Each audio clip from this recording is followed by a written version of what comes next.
Screen के ऊपर ये रहा, क्या है, who was the first chairman of NABARD, NABARD का जो है फर्स्ट चेयरमैन जो है कौन था, हु वाज मतलब कौन था, नबार्ड का जो है, नबार्ड का पूरा नाम क्या है, national bank for agriculture and rural development, national bank for agriculture and rural development में सबसे पहले जो इनके क्या है चेयरमैन कौन थे। तो नबार्ड के बारे में बात करें तो आरबीआई ने, रिजर्व बैंक ऑफ इंडिया ने जो है 1979 के अंदर, 1979 के अंदर क्या है, एक कमेटी बुलाई, एक कमेटी बुलाई जिसका काम क्या था, वो एग्रीकल्चर रूरल डेवलपमेंट को जो है अलग करना चाहते थे, एग्रीकल्चर और रूरल डेवलपमेंट को अलग करने के लिए एक कमेटी बनाएगी, जिसमें उन्होंने बोला था committee to review the arrangement for institution, committee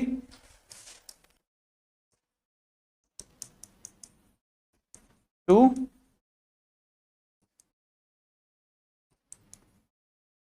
review the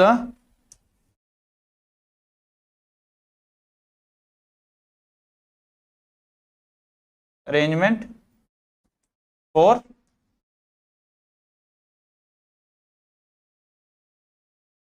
institution credit and agriculture, institution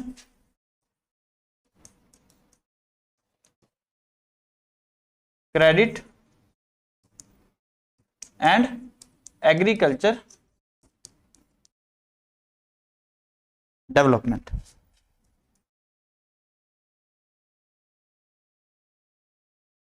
nineteen 1979 में ये कमेटी है जिसको हम क्या बोलते हैं, क्रेस्पी कार्ड, क्या बोलते हैं, क्रेस्पी कार्ड, क्रेस्पी कार्ड कमेटी जो है उसको बुलाया गया और उसी 1979 के अंदर क्या है, इसने जो है रेकमेंडेशन दे दी कि ऐसा करके एक कोई बैंक जो है रूरल डेवलपमेंट और एग्रीकल्चर डेवलपमेंट के लिए एक जो बैंक है वो अलग होना चाहिए, जिसका नाम क्या था, नबार्ड।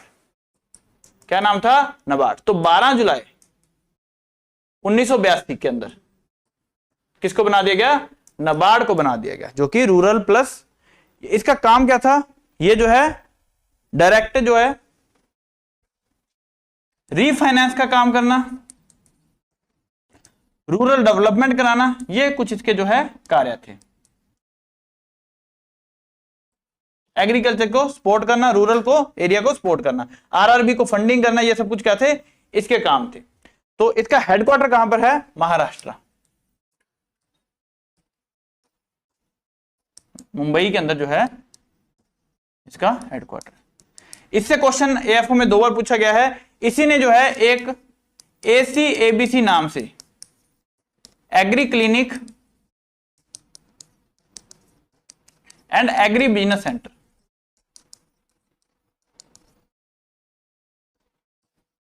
इसी नाम से जो है इन्होंने स्टार्ट की, जिसको हम क्या बोलते हैं, ACABC नाम की कोई स्कीम स्टार्ट करी, जो कि एग्रीकल्चर में ग्रेजुएशन कर चुके हैं, जो कि एग्रीकल्चर में ग्रेजुएशन कर चुके हैं, उनको जो है 20 लाख तक का लोन जो है वो मिल सकता है। बट इसकी जो ट्रेनिंग है वो ट्रेनिंग ये नहीं देती थी। ट्रेनिंग कौन देता था, मैनेज। ये क्वेश्चन आए हैं 2 बार कि ट्रेनिंग कौन देता है, ACABC को, मैनेज।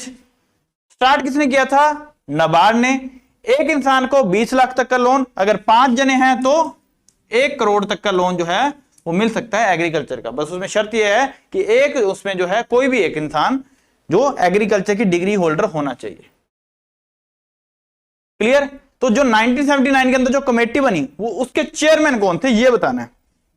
इसी क्रेस्पी कार्ड कमेटी को हम बोलते हैं सीवारामन कमेटी, क्योंकि उस टाइम पे 1979 के अंदर जो चेयरमैन थे वो कौन थे, सीवारामन। अब सीवारामन कौन थे, बी सीवा है ना। सीवारामन कौन थे, फॉर्मर मेंबर थे किसके, नेशनल प्लानिंग कमीशन के, है ना। तो प्लानिंग कमीशन के क्या थे, मेंबर थे।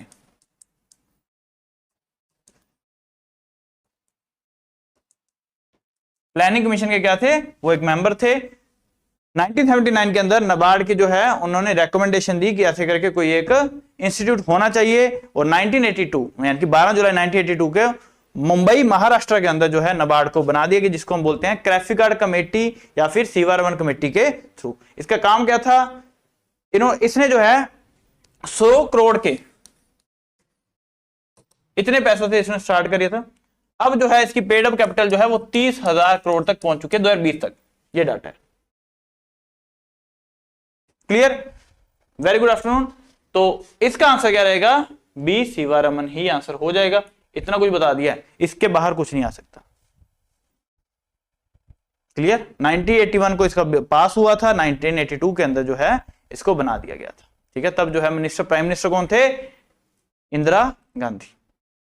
इंदिरा गांधी कौन थे उस टाइम पे, प्राइम मिनिस्टर थे। पेड अप कैपिटल कितनी है, 14,080। इतने जो पैसे उसने बांटे हुए 2020 में 14,080 करोड़, पर बांट कितने सकता है, 30,000 करोड़। आरआरबी भी इसी के अंडर काम करता है। क्लियर, आगे चलते हैं, अगला question. An area of land that can be irrigated with unit volume of irrigation water is known as. भूमि का वह क्षेत्र जिसे सिंचाई जल की इकाई मात्रा से सिंचित किया जा सकता है क्या कहलाता है, core watering, delta, duty, water requirement, क्या कहलाता है। तो ये सिंचाई के साथ जुड़ी हुई कुछ टर्म है, बहुत इंपॉर्टेंट है। Core watering, delta, duty, water requirement, इनमें से बता दो क्या आंसर कर रहे हो। देखो, सबसे पहले इरिगेशन की कुछ टर्म्स जान लेते हैं। सबसे पहले क्या है, पाल्को इरिगेशन या पैलियो इरिगेशन, फिर है कोर इरिगेशन,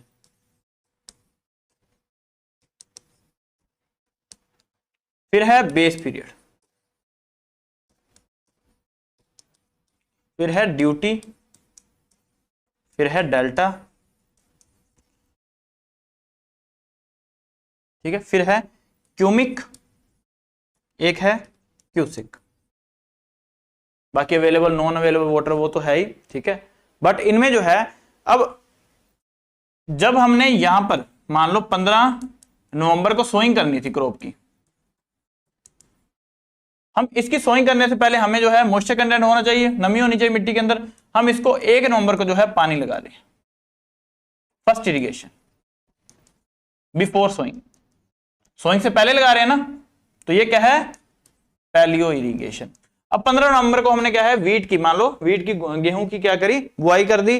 अब दिसंबर के अंदर, जैसे 10 दिसंबर को हमने क्या है, इसको पहला पानी दिया।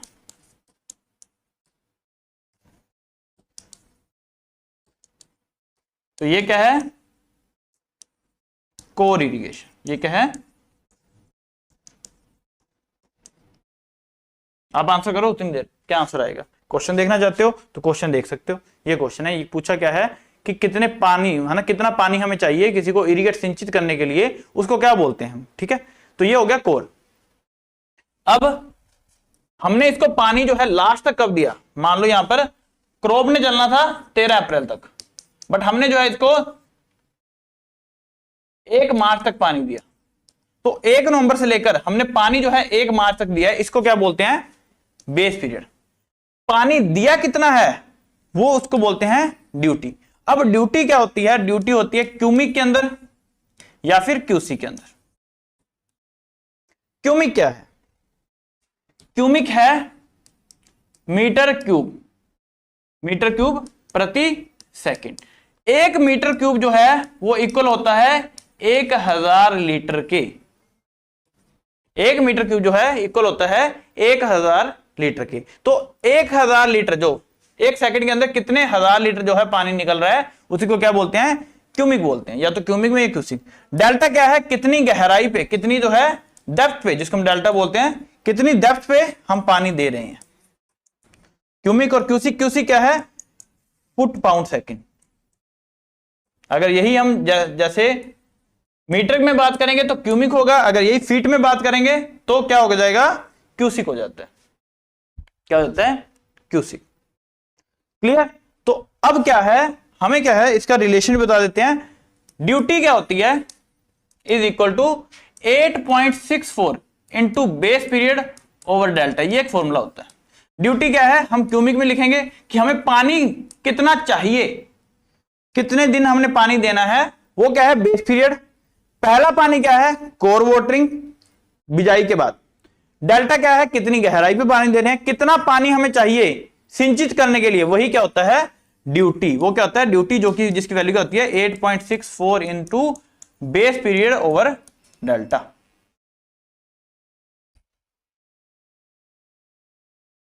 ठीक है, तो आंसर क्या आ जाएगा, ड्यूटी ही हमारा आंसर हो जाएगा। इसका फॉर्मूला जो है वो आप साथ में लिख सकते हो। ड्यूटी क्या है, बेस पीरियड, बिल्कुल सही। सी जो है बिल्कुल राइट आंसर हो जाएगा, जिन्होंने सी आंसर किया है बिल्कुल सही आंसर है।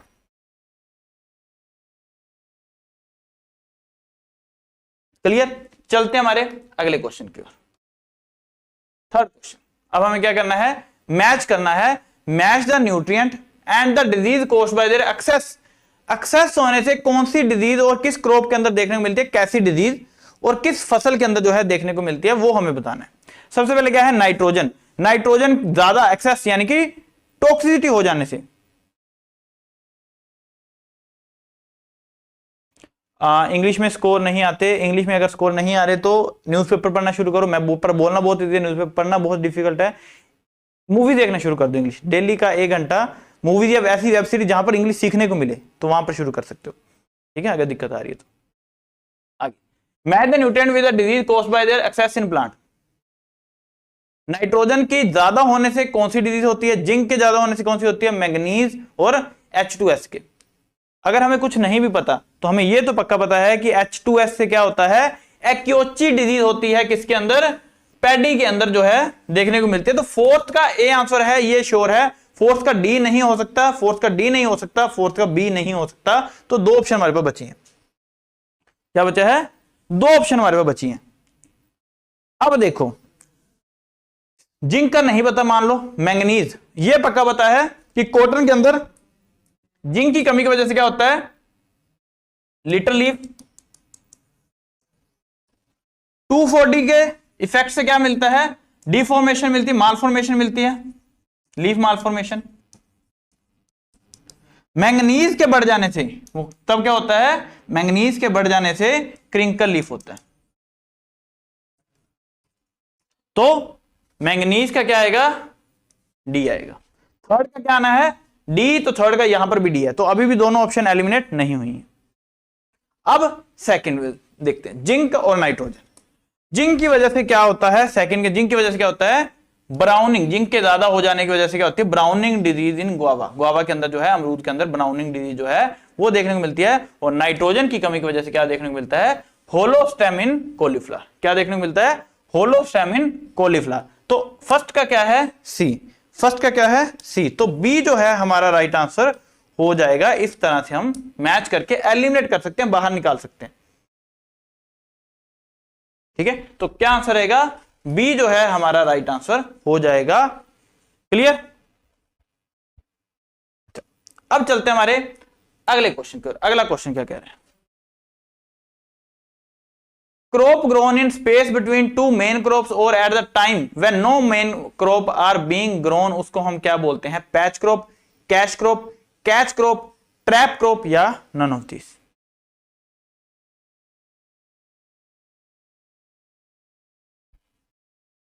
क्या बोलते हैं, बहुत ही इजी क्वेश्चन है, बहुत ही ज्यादा इजी क्वेश्चन है।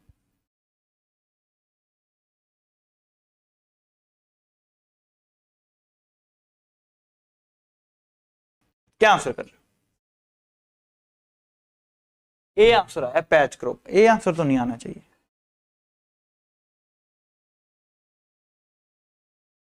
देखो, crop grown in space between, देखो पैच क्रॉप क्या होता है, पैच में हम कोई क्रॉप लगा रहे हैं, एक्चुअल में ये कोई एक्चुअल वर्ड नहीं है। कैश क्रॉप क्या है, कैश क्रॉप जिसको हमें क्या है, प्रोसेस करना पड़ता है। ऐसी क्रॉप जिसको क्या है, प्रोसेस करने के बाद, कुछ प्रोसेस करने के बाद ही बेच सकते हैं, बेचा जाएगा, ठीक है।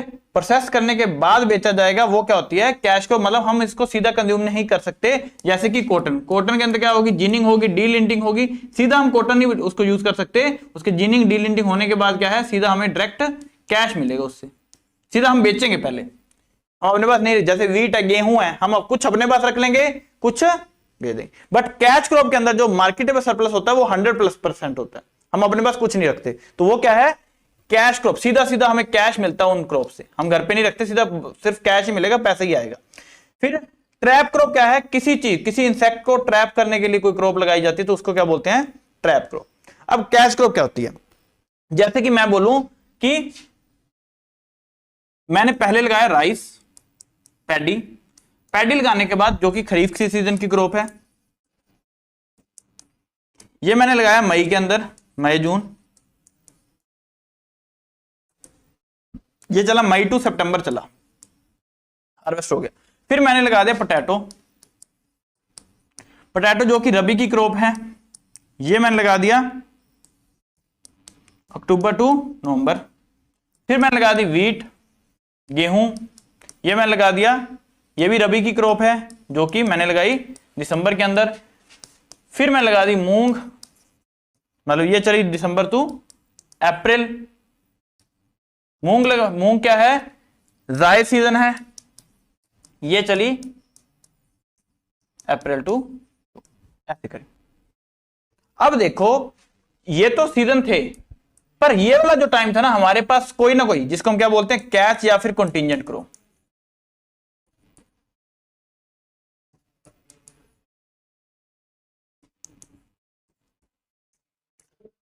हमारे पास या तो एक ऑप्शन ये है, या फिर क्या हो कि हमने कॉटन की क्रॉप लगाई, कब लगाई, 15 मई को मान लो। बट कॉटन की क्रॉप में क्या हुआ, जुलाई में आकर ये क्रॉप होगी खराब, क्योंकि इसको इंसेक्ट का या फिर व्हाइट फ्लाई का या फिर कोई भी बीमारी ज्यादा पड़ गई। तो हम क्या है, हमने जुलाई अगस्त के अंदर, अब हमारे पास वो सीजन पड़ा हुआ था, हमने अगस्त के अंदर इसको जो है बीच में कल्टीवेशन करके अगस्त में हमने ग्वारा लगा दिया। तो जो हमने ग्वारा लगाया वो क्यों लगाया, क्योंकि हमारे पास 2 महीने का टाइम पड़ा था, हमने उस 2 महीनों को क्या करना है, कैच करना है। या फिर क्या है, हमारी कोई क्रॉप पूरी हो भी जाए तो भी 2 महीने का कोई टाइम बचता है, सीजन नहीं है पर हमारा जो बीच में टाइम बच रहा है उसको हमने क्या करना है, कैच करना है। तो जब हम उसको कैच करेंगे तो उस क्रॉप का क्या बोला जाता है, कैच क्रॉप बोला जाता है। ठीक है, तो crop grown in the space between 2 main crops or at a time when no main crop are being grown. ऐसी स्पेस नहीं, टाइम पे, ऐसा टाइम पे जहां पर कोई भी क्रॉप नहीं लगाई जा रही, ऐसा टाइम जहां पर कोई भी क्रॉप नहीं लगाई जा रही, और उस सीजन को या फिर उस टाइम को कैच करने के लिए हम कोई क्रॉप लगा रहे हैं, तो उसको क्या बोलते हैं, कैच क्रॉप। सी यानी कि कैच क्रॉप का नाम दिया जाता है। क्लियर, तो आंसर क्या आ जाएगा, सी, कैच क्रॉप राइट आंसर हो जाएगा। चलते हमारे अगले क्वेश्चन की ओर। अगला क्वेश्चन क्या कह रहा है, match the crops and their test weight. Crop और उसके टेस्ट वेट को जो है मैच करना है। अब बता दीजिए, पहला क्या है, सोरगम, दूसरा क्या है, सनफ्लावर, ग्राउंडनट, ग्रीन ग्राम, ये बताना है। और टेस्ट वेट की अगर हम बात करें तो हमने पढ़ा हुआ है वीट, ओट्स एंड बार्ली, इसका होता है 30 से 40 ग्राम। टेस्ट वेट क्या होता है, 1000 सीड का भार, वेट ऑफ 1000 सीड। और सीड इंडेक्स क्या होता है, 100 सीड का भार, weight of 100 seed. Wheat, oats, barley का टेस्ट वेट कितना होता है, 30 to 40 ग्राम। राइस का कितना होता है, पैडी का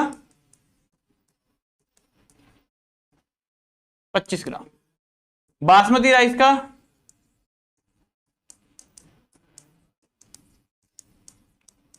21 ग्राम। फिर कॉटन अरहर का 70 से 72।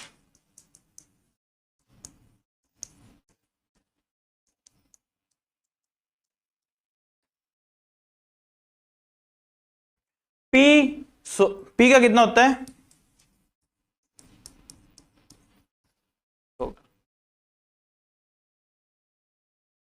अब हमें यह बताना है मस्टर्ड का 3 से 5 ग्राम।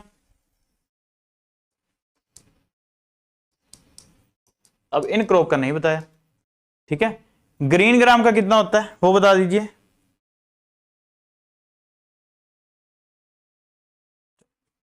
तो देखो अब क्वेश्चन को सोल्व करते हैं। अब खुद सोचो, सीड को पकड़ के देखो, सीड को इमेजिन करो कि किसका सीड कैसे होता है, किसका ज्यादा होगा किसका कम होगा। तो देखो सबसे ज्यादा यहां पे दिख रहा है 200 से 250 ग्राम। तो मूंगफली का जो है, मूंगफली खुद देखोगे ना वो भारी होती है, तो ये पक्का पता चल रहा है कि थर्ड का बी है। थर्ड का क्या है, बी है। ऐसे करके एलिमिनेट करना है। तो ये ऑप्शन जो है बाहर, ये ऑप्शन जो है बाहर हो सकती है। थर्ड का क्या है, बी, थर्ड का बी। एक ही ऑप्शन बची वैसे तो, एक से सोल्व हो रहा था। नहीं तो और क्या कर सकते हैं, क्या पता हम गलत सोच रहे हो, ये निकाल देते हैं। फिर और ग्रीन ग्राम का कितना होगा, ग्रीन ग्राम का होता है 35 से 40, मतलब जो हमने देखा ना व्हीट और बार्ले, उसमें क्या है ग्रीन ग्राम का कितना होता है 35 से 40। तो फोर्थ का ए है।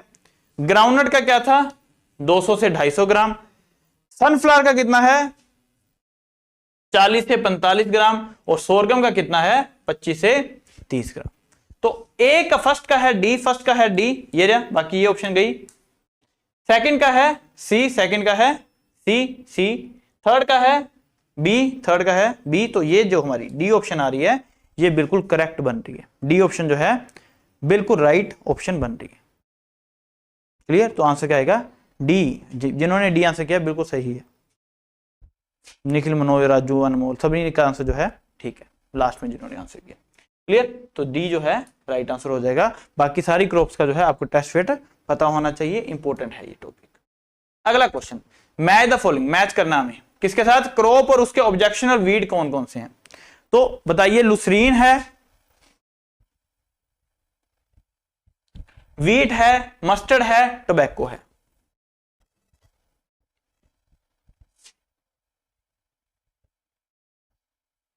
क्या रहेगा,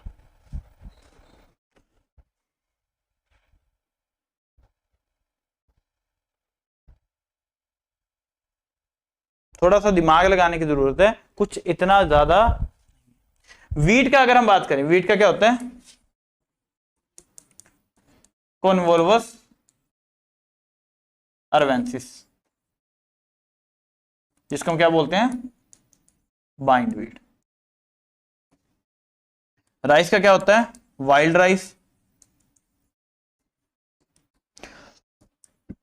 मस्टर्ड का क्या होता है आर्गिमोना मैक्सिकाना।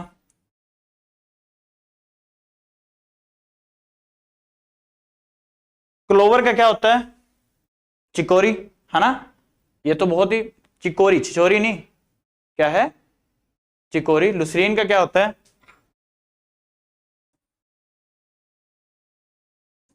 डोडर।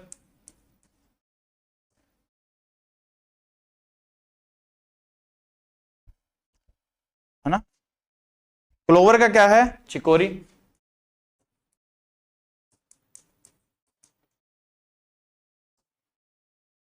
अब थोड़ा सा सोल्व कर देखते हैं। मस्टर्ड का क्या है, वीट का यहां पे लिखा हुआ है, वीट का क्या है कॉन्वोल्वस अर्वेंसिस बाइंड वीट। कॉन्वोल्वस अर्वेंसिस है नहीं है, चलो नहीं पता चल रहा, हमें नहीं समझ आ रही। फिर राइस का वाइल्ड राइस, राइस इसमें ऑप्शन में नहीं है। मस्टर्ड का क्या है आर्गिमोना मैक्सिकाना, क्या है आर्गिमोना मैक्सिकाना, जिसको हम क्या बोलते हैं मैक्सिकन पॉपी, आर्गिमोना मैक्सिकाना। तो सी का क्या है सेकंड, सी का क्या है सेकंड। तो ये ऑप्शन बाहर, ये ऑप्शन बाहर, ये ऑप्शन, बाकी तीन ऑप्शन बची हुई हैं। फिर मस्टर्ड का इसके साथ मैच कर देते हैं। टोबैको, टोबैको का क्या होता है ओरोबेंचे, तो टोबैको का क्या आएगा ओरोबेंचे। डी का क्या है थर्ड। वीट का जो हमने पढ़ा कॉन्वोल्वस अर्वेंसिस भी बोलते हैं, बाइंड वीट भी बोलते हैं, या फिर हम क्या बोलते हैं हिरणखुरी। जैसे ही आर्गिमोना मैक्सिकाना को क्या बोलते हैं सत्यानाशी वीट भी बोलते हैं, मैक्सिकन ओपी बोलते हैं। ठीक है, लुसरीन का जो है वो कौन सा है कस्क्यूटा। तो ए का है फर्स्ट, ए का है फर्स्ट, बी का है फोर्थ, बी का है फोर्थ, सी का है सेकंड, सी का है सेकंड, और डी का है थर्ड, डी का है थर्ड। तो यही हमारा फोर्थ जो डी जिन्होंने आंसर किया है बिल्कुल सही आंसर है, डी इज राइट आंसर, बिल्कुल सही आंसर है डी। क्लियर, चलते हैं हमारे अगले क्वेश्चन के। अगला क्वेश्चन क्या है organic matter obtained, organic carbon को कितने के साथ मल्टीप्लाई करते हैं कि ऑर्गेनिक मैटर हमें मिलता है, जिसको हम क्या बोलते हैं बेलमैन फैक्टर। ये क्वेश्चन बहुत बार एग्जाम में आता है, बेलमैन फैक्टर।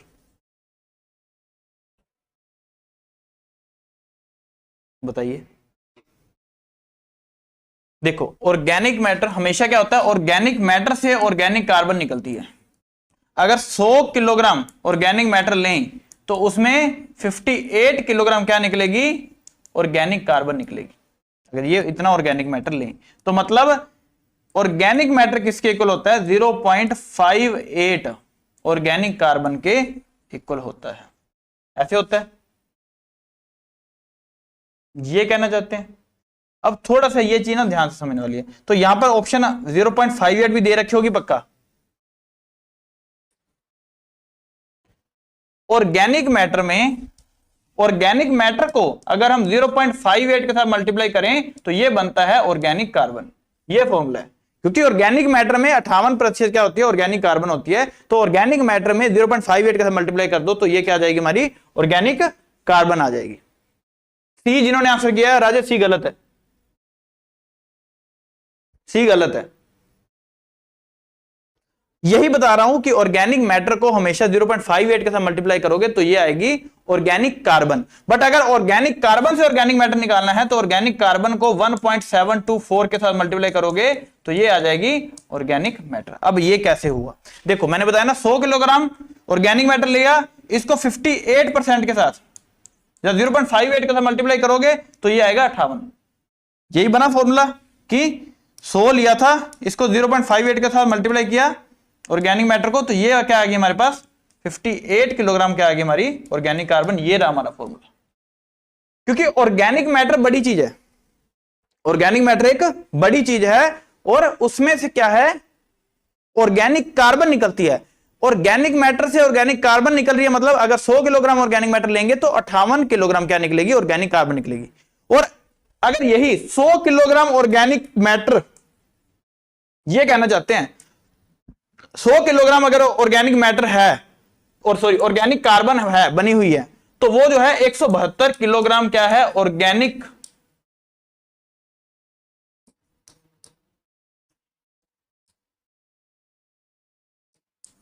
मैटर से बनी होगी।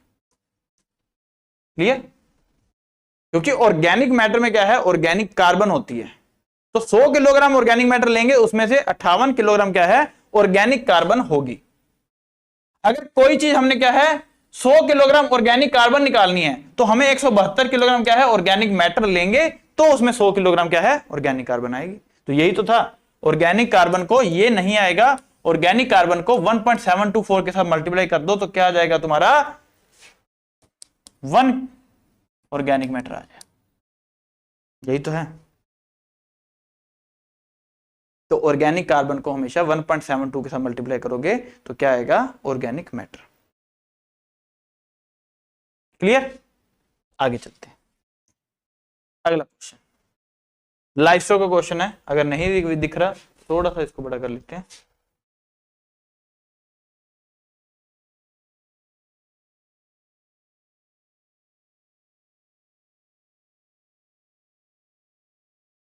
इसमें यह बताना है कौन सी स्टेटमेंट इसमें से करेक्ट है, सही स्टेटमेंट कौन सी है, ये हमें बताना है।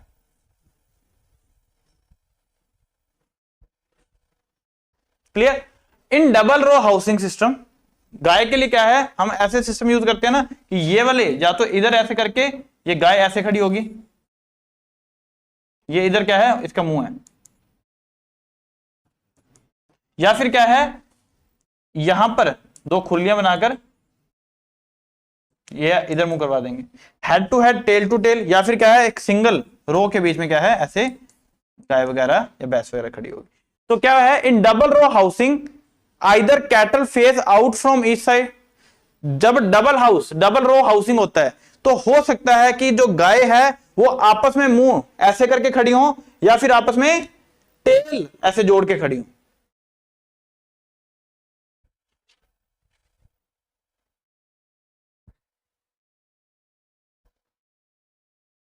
ठीक है, तो जो डबल रो हाउसिंग है उसमें हो सकता है कि या तो मुंह से के साथ मुंह लगाकर खड़े हो या फिर टेल के साथ टेल लगा के खड़े हो। तो बिल्कुल ठीक है, क्योंकि डबल रो हाउसिंग में क्या है दो तरह के मेथड होते हैं। कौन सा मेथड होता है, एक होता है हेड टू हेड, एक होता है टेल टू टेल। ठीक है, when the number of animal does not exceed 10 the double row system is desirable. जब जो एनिमल जो है 10 से कम हो एनिमल 10 से कम हो तो सिंगल रो जो है अपनाया जाता है, ना कि डबल रो। जब एनिमल जो है 10 से 30, 15 से 30 हो जाएं, तब जो है डबल रो, ये हेड टू हेड या फिर टेल टू टेल, ये अपनाया जाता है। तो 10 से कम है तो सिंगल रो अपनाया जाता है। ये क्या है, when the number of animal does not exceed 10 the double row system is desirable. ये स्टेटमेंट क्या है, हमारी गलत हो चुकी है। अगला क्या है, animal get fresh air directly and milking process can be effectively supervised by tail to tail. जब टेल टू टेल, एक साइड पे ये क्या है, यहां पर टेल है ना, ये वाली टेल है उसकी, ये क्या है, उसकी टेल है। तो ये जो टेल है, ये टेल के साथ टेल लगी होगी, तो जो हवा तो उनको फ्रेश मिलेगी ना, क्योंकि मुंह के साथ जब मुंह लग रहा होता है तब क्या है, उनको फ्रेश एयर नहीं मिलती। तो ये क्या है, ये स्टेटमेंट भी ठीक है। जब sun rays reach gutter and provide better sanitation in the head to head, जब वो हेड टू हेड लगे हुए हैं तो उनके टेल के साथ, उनके बैक साइड पे क्या है, जो गटर बने हुए हैं उनको सन रे जो है बढ़िया मिलेगी, इसकी वजह से क्या है, सैनिटेशन बनी रहेगी। ये स्टेटमेंट भी क्या है, ठीक है। अब बताना है कौन सा इसमें से ठीक है, कौन सा गलत है। Double row system improve overall herd management, double row system overall herd management करता है, नहीं करता। तो क्या है, पहली स्टेटमेंट हमारी ठीक है, ये वाली पहली। दूसरी स्टेटमेंट हमारी गलत है, तीसरी स्टेटमेंट हमारी ठीक है, चौथी स्टेटमेंट हमारी ठीक है, पांचवी स्टेटमेंट हमारी फिर से गलत है। तो क्या आंसर आ गया, पहली, दूसरी, दूसरी यहां पर नहीं आएगा, पहली, तीसरी और चौथी स्टेटमेंट जो है हमारी वो ठीक है। तो यही क्या है, हमारा आंसर हो जाएगा। तो यही क्या हमारा आंसर हो जाएगा। क्लियर। चलते हैं हमारे अगले क्वेश्चन की ओर। बहुत ही इंटरेस्टिंग क्वेश्चन क्या है, what is the total cost of sowing 1 hectare. हमारे 1 हेक्टेयर पे हमारा कितना खर्चा आएगा एक लैंड के ऊपर, जब हम क्या है, पशु चालित जो है सीड ड्रिल का उपयोग कर रहे हैं। 5 × 22 सेंटीमीटर की क्या है, उसकी चौड़ाई है। स्पीड कितनी है, 3 किलोमीटर प्रति घंटा। Higher charges for the bullock, जो हमने बैल लिए हैं उसका एक दिन का खर्चा कितना है, 100 रुपए का। The higher charges for the seed drill, जो हमने सीड ड्रिल लिया वो जो है प्रतिदिन का खर्चा कितना है, 50 रुपए। जो ऑपरेटर जो उसको चला रहा है उसका खर्चा कितना है, 100 रुपए। तो हमें बताना है कि हमारा प्रति हेक्टेयर कितना खर्च होगा, प्रति हेक्टेयर हमारा कितना खर्च जो है होगा। तो पहले हम ये देखेंगे कि हमारी फील्ड कैपेसिटी कितनी है, उसमें फील्ड में काम करने की कैपेसिटी कितनी है, या फिर वर्किंग कैपेसिटी कितनी है। किसी भी इंप्लीमेंट की वर्किंग कैपेसिटी कैसे चेक करते हैं, किसी भी इंप्लीमेंट की वर्किंग कैपेसिटी जो है कैसे चेक करते हैं, वो कैसे चेक होगी, जब हम क्या करें, स्पीड जो कि मीटर पर प्रति घंटा हो इंटू विड्थ, चौड़ाई जो कि मीटर में हो, अपॉन नीचे क्या है 10,000, क्योंकि प्रति हेक्टेयर निकालनी हमने। ठीक है। अब स्पीड हमें दे रखी है कितने में, 3 किलोमीटर प्रति घंटा। तो 3 किलोमीटर को हम लिखेंगे 3000 मीटर प्रति घंटा, 1 घंटे में।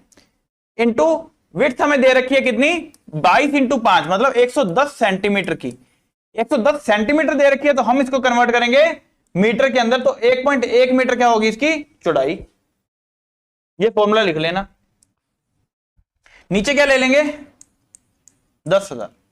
तो मतलब ये मीटर प्रति घंटा है ना, तो ये इसको मल्टीप्लाई करोगे, गुना करोगे तो 3300 मीटर स्क्वायर प्रति घंटा जो है ये काम कर रही है। इसके नीचे 10,000 लोगे तो 0.33 हेक्टेयर प्रति घंटा क्या है, ये काम करती है। 1 घंटे के अंदर ये इतना काम करती है, 1 घंटे के अंदर इतना काम करती है।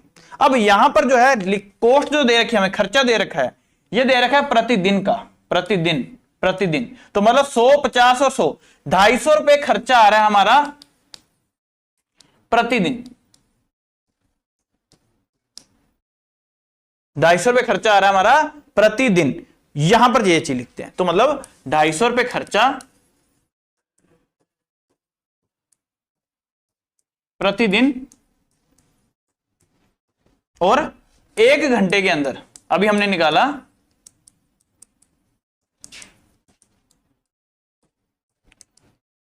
3300 मीटर स्क्वायर जो है, इतना एरिया जो है, इतने एरिया में बुआई करती है वो सीड ड्रिल। ये प्रतिदिन है। हमें ये निकालना है कि 1 हेक्टेयर के लिए कितना खर्चा आएगा। तो ये देखो 1 घंटे, 1 दिन के अंदर 8 घंटे होते हैं, 8 घंटे मान के चलते हैं, तो 3300 मीटर स्क्वायर जो है वो 1 घंटे में कर रहा है, तो 8 घंटे में कितना करेगा, तो निकाल लेते हैं। 26,400 मीटर स्क्वायर जो है प्रतिदिन, 1 दिन के अंदर इतना मीटर स्क्वायर जो है एरिया कवर करेगा 1 दिन के अंदर। अगर इसी को 10,000 के साथ मल्टीप्लाई कर दें तो मतलब क्या है, 2.64 हेक्टेयर प्रतिदिन ये जो है काम करता है। ध्यान से सुनना चीज को, 2.64 जो है हेक्टेयर 1 दिन के अंदर काम करता है। तो 1 हेक्टेयर के अंदर 10,000 मीटर स्क्वायर के अंदर, 1 हेक्टेयर के अंदर कितने होते हैं, 10,000 मीटर स्क्वायर होते हैं। हमने निकाल लिया कि ये जो है इतने हेक्टेयर 1 दिन के अंदर काम करता है। तो ये लिखते हैं 2.64 हेक्टेयर यानी 26,400 मीटर स्क्वायर के लिए 8 घंटे लग रहे हैं। अब इसको क्या है, 10,000 मीटर स्क्वायर के लिए बनाना है, 10,000 मीटर स्क्वायर के लिए। तो 26,400 मीटर स्क्वायर के लिए 8 घंटे लग रहे हैं, और 8 घंटे का खर्चा कितना था, अभी हमने निकाला था 250 रुपए। तो 1 मीटर स्क्वायर के कितना खर्चा आएगा, 250 बटा 26,400, और 1 हेक्टेयर के लिए निकालना है तो 10,000। जब इसको मल्टीप्लाई करोगे तब तुम्हारा आंसर जो है कितना आ जाएगा, सीधा आंसर ही बता देते हैं, 94 1 दिन में काम कर रहे हैं तो 250 रुपया लग रहा था, 1 दिन में कल्टीवेशन कर रहा था 26,400 मीटर स्क्वायर। हमने 1 हेक्टेयर के लिए निकालनी थी, तो हमारा आंसर क्या आ गया, 94.7 रुपए जो है वो आंसर हो गया। तो ये जो है 94.7 जो है आंसर हो जाएगा। घर पे आराम से करके देखना, क्वेश्चन का स्क्रीनशॉट ले सकते हो, ठीक है। मैं इसको थोड़ा साफ कर देता हूं, तो घर से आराम से करके देखना। अगर हिंदी वाले हो तो हिंदी वाले भी लिख लेना, जैसे बताया वीडियो को दोबारा से सुनना, समझ आ जाएगी। अगला क्वेश्चन, और ये वाला क्वेश्चन,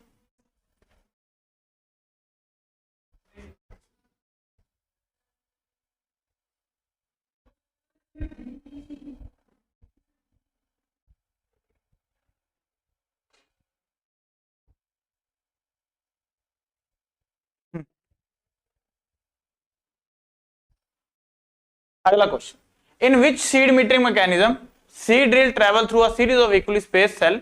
ये अब बताना, उसके अंदर पहले ये कर लेते हैं। Which among the following fish lives in a fresh water, कौन सी ऐसी मछली है जो फ्रेश वाटर के अंदर रहती है, ब्रीड इन सोल्ट वाटर। और ब्रीडिंग कहां पर करती है, सोल्ट वाटर के अंदर क्या करती है, ब्रीडिंग करती है। एक बच्चे का, चलो बोलना नहीं चाहता, बट बीच में किसी का मैसेज आ गया कि आपकी टेस्ट सीरीज अच्छी नहीं है ना। उसने इतना अच्छा तो नहीं बोला जितना मैं बोल रहा हूं। इतने डिफिकल्ट टेस्ट डाल दे हुए हैं कि सोल्व ही नहीं होते। भाई तेरे से सोल्व नहीं हो रहे तो इसका मतलब टेस्ट सीरीज नहीं अच्छी है। ऐसा नहीं है कि टेस्ट सीरीज अच्छी नहीं है, फिर टेस्ट सीरीज बढ़िया है, तुम्हारी तैयारी में कमी है।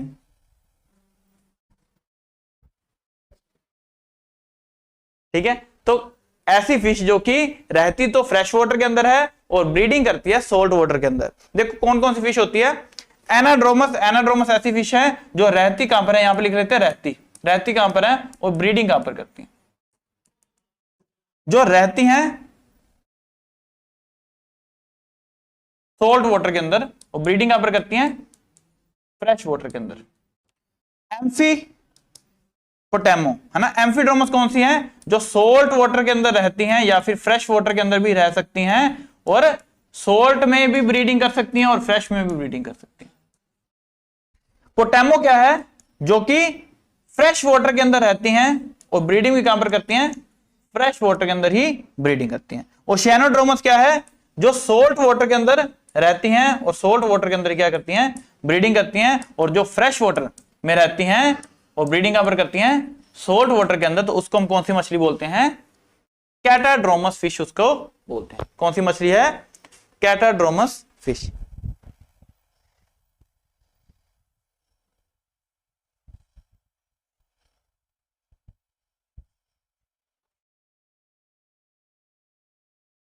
क्लियर?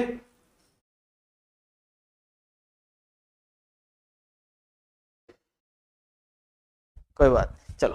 तो ये क्वेश्चन जो है आपने इसका आंसर बताना है कमेंट सेक्शन के अंदर कि इसका आंसर क्या हो सकता है। ठीक है, क्या है, in which seed metering mechanism, seed metering mechanism जो है जिसको हृदय भी बोलते हैं, सीड मीट उसका ड्रिल का, उसके अंदर कोई ऐसी चीज जहां पर क्या है, series of equal space cell होंगे और पेरिफेरी ऑफ सर्कुलर प्लेट, एक सर्कुलर प्लेट होगी जिसमें क्या है, सेल बने होंगे। उस सिस्टम को हम कौन सा मैकेनिज्म बोलते हैं, internal double run type mechanism, जहां पर स्मॉल और लार्ज दोनों सीड के लिए यूज करते हैं। फ्लूटेड फीड मैकेनिज्म जो कि वर्टिकली काम करती है, सेल्फ फीड मैकेनिज्म जो कि हॉरिजॉन्टली काम करती है, क्षैतिज दिशा में, auger feed mechanism, picker mechanism, star mechanism, ये क्या है, सारे सीड मीटरिंग मैकेनिज्म के ही टाइप है।